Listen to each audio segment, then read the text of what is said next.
जब भी रेप होता है या कोई घटना होती है ना, कोई भी घटना, तो न्याय मिलेगा कि नहीं मिलेगा, पुलिस एक्टिव होगी कि नहीं होगी, यह डिपेंड करता है कि रेप किस पर हुआ है,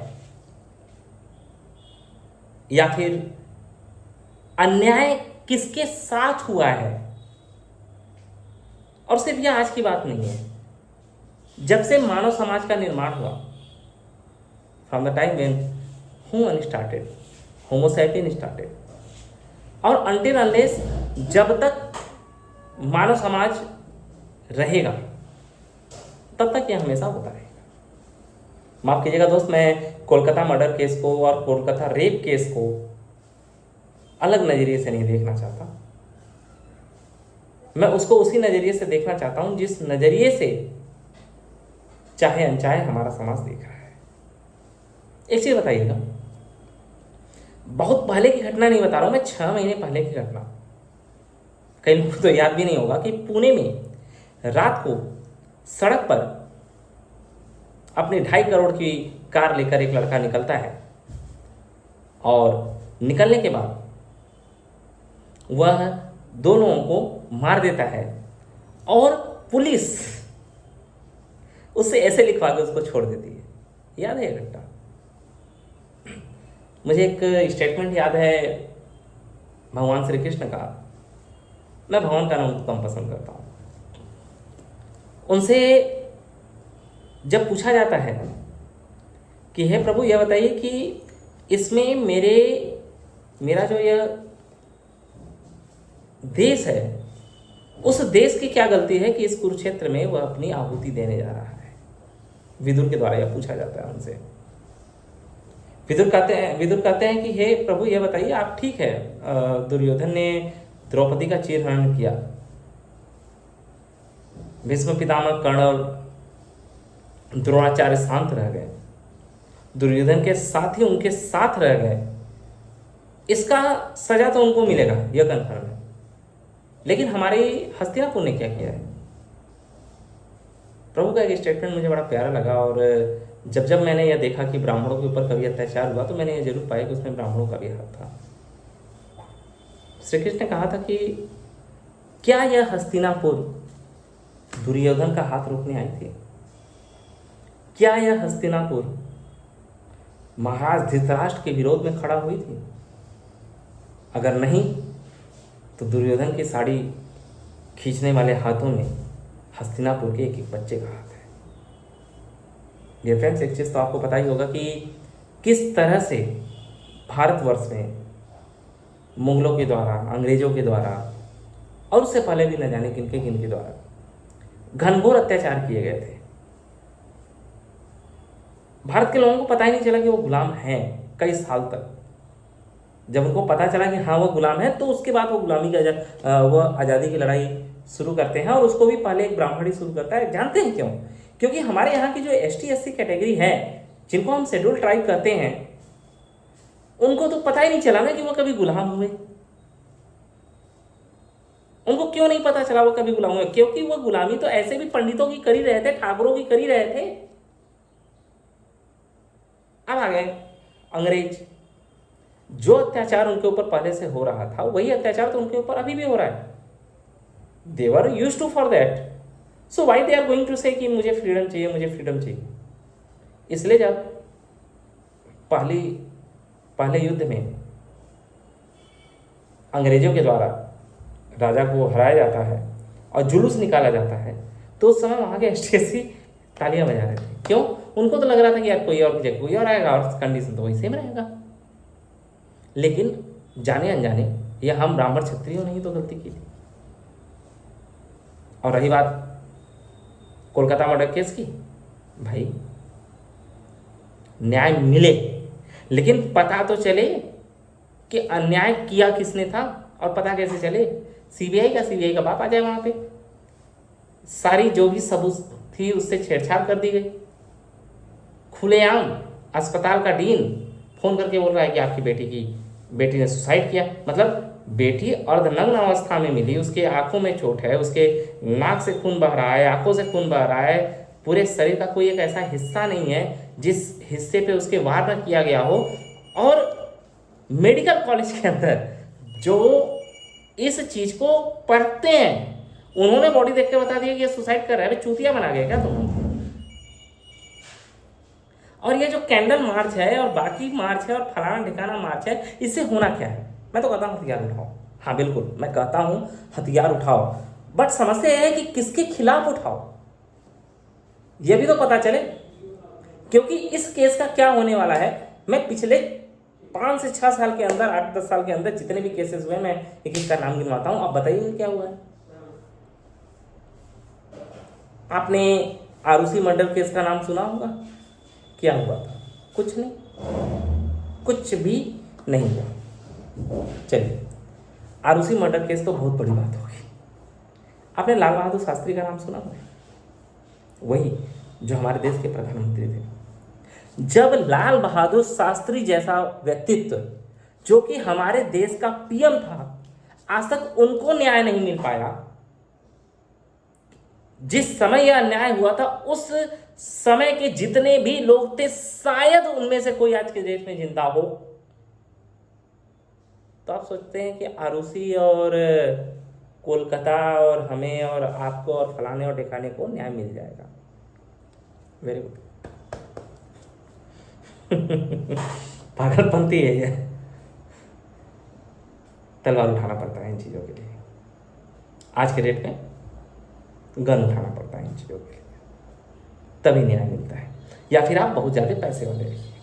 चलिए, हम बात करते हैं सामूहिक अत्याचार, बलात्कार की। ब्राह्मण समाज के नाम सुना होगा, हम भी ब्राह्मण हैं, मैं गलती से, ठीक है। कश्मीर पंडितों को, उनकी बेटियों को घसीट कर खुलेआम सड़क पे दौड़ा दौड़ा कर रेप किया गया था। और जो पॉलिटिकल पार्टी यह कहती कि ऐसा कुछ हुआ ही नहीं था, उस पॉलिटिकल पार्टी को सबसे ज्यादा वोट देने वाले ब्राह्मण हैं। जी हाँ, मैं कांग्रेस की बात कर रहा हूं, मैं कांग्रेस की ही बात कर रहा हूं। मैं अपने जीते जिंदगी उनको तो वोट कभी नहीं देने वाला। कई बार मुझे कमेंट आता है कि सर आप खुली पॉलिटिकल चीज़ों पे क्यों बात करते? क्यों ना बात करूं भाई, मेरा व्यापार अलग है।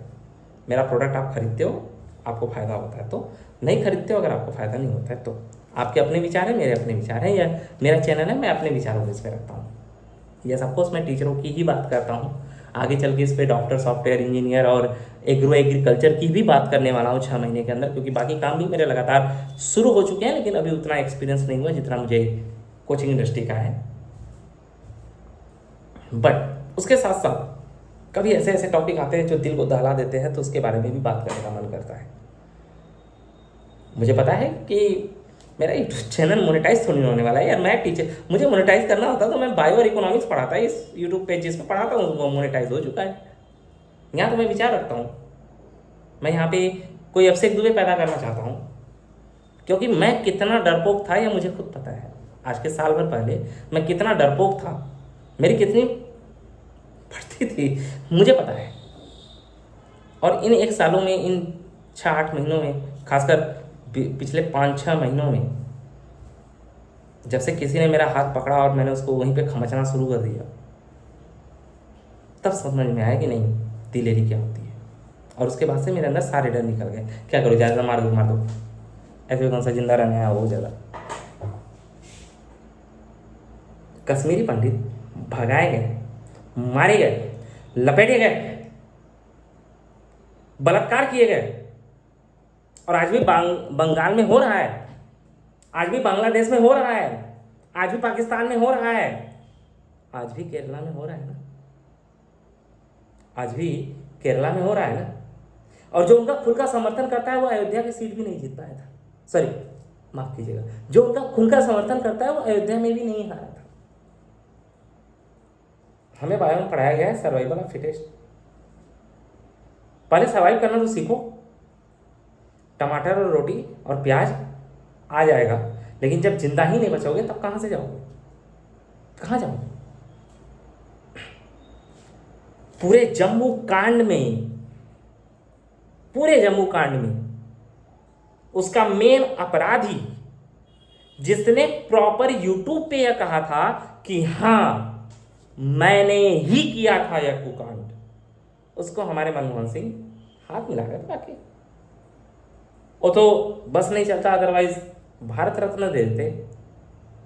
और ऐसा ही होना चाहिए, ऐसा ही होना चाहिए, क्योंकि हमें तो कांग्रेस को वोट देना है। सर आप इस न्यूज़ को पॉलिटिसाइज कर रहे हो। बीजेपी वाले कभी हाथ थामे क्या? अरे नहीं थामा यार हाथ बीजेपी वालों ने, लेकिन कम से कम उनकी इतनी औकात तो है कि वह ये बोलते हैं कि नहीं उसको मुस्लिमों ने ही किया था। वह मिला जुला पॉलिटिक्स तो नहीं खेलते ना। इस भारत को औरंगजेब से ज्यादा जयचंदों ने बर्बाद किया। और मर्डर केस में मेरा क्या बयान है? कुछ नहीं, सिवाय एक मारो, पकड़ में आ जाए तो, या फिर सरकार को इतना मजबूर कर दो कि उनको मानना पड़े, पकड़ में आ जाए तो। खुद इतना मजबूत हो जाओ कि तुम्हें ना भागना पड़े। नहीं, जो काम कोलकाता के अंदर मेडिकल कॉलेज की किसी काउंसलिंग हॉल में हुआ था, सेम काम जिस दिन आप अल्पसंख्यक हो जाओगे, नहीं पता तो केरला में मैं आता जाता रहता हूँ, मैंने देखा है। मैं एक ऐसा व्यक्ति हूँ जो हर तीसरे महीने भारत के एक आध चक्कर लगा लेता है, एवरेज 10, 12, 15 स्टेट के। सेम काम आपकी आंखों के सामने, आपकी माँ बहन के साथ खुले सड़क पे होगा जिस दिन आप संख्यक हो जाओगे। या तो कन्वर्ट हो जाओगे या काट दिए जाओगे। इसलिए ये छोड़ो कि तुम चमार हो, तुम मुस्लिम हो, तुम ये सब कुछ, तुम मुस्लिम, ये भी छोड़ो कि मैं हिंदू, मैं मुस्लिम, मैं चमार, मैं फलाना, मैं ढेकाना। तुम भारत के अंदर आ गए ना तो भारतीय की भावना रखो, क्योंकि अगर इस देश से हिंदू खत्म हुआ तो सबसे ज़्यादा खतरा मंडराएगा किसी पे, तो वह है मुस्लिम पे। क्योंकि मुस्लिम के अंदर साइंस नहीं है, उनके अंदर साइंटिस्ट पैदा नहीं होते, उनके अंदर न्यूक्लियर बम फोड़ने की ताकत है, न्यूक्लियर बम बनाने की ताकत नहीं है। और यह ताकत किसके पास है? क्रिश्चियन के पास। मुसलमानों को एक चीज़ नहीं पता है कि उनसे उनको असली खतरा किससे है। भारत के एकमात्र देश है जहाँ पे सिया सुन्नी आपस में साथ में मिलकर रह सकते हैं।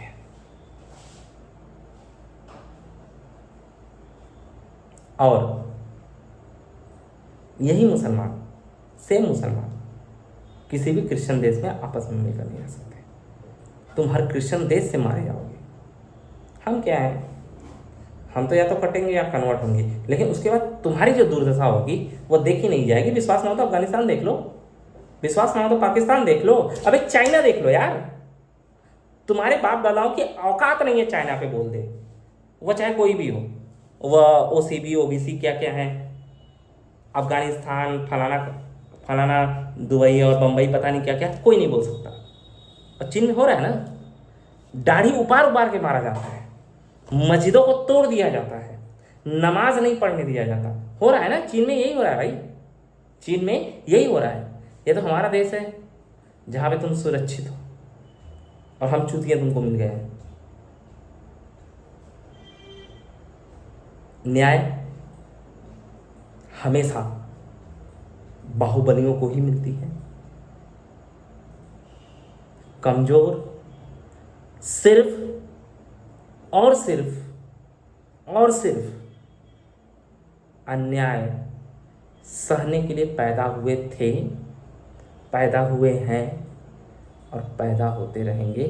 सॉरी, बहुत दर्द हुआ है अभी इस केस को देखकर, और उससे ज़्यादा दर्द हुआ पिछले 10 सालों में ऐसे केसेस में उनकी सुनवाइयों को पढ़कर। मेरे पास तो कोई शब्द ही नहीं है कि मैं कुछ बोल पाऊँ सिवाय हिंदू मुस्लिम के। Thank you.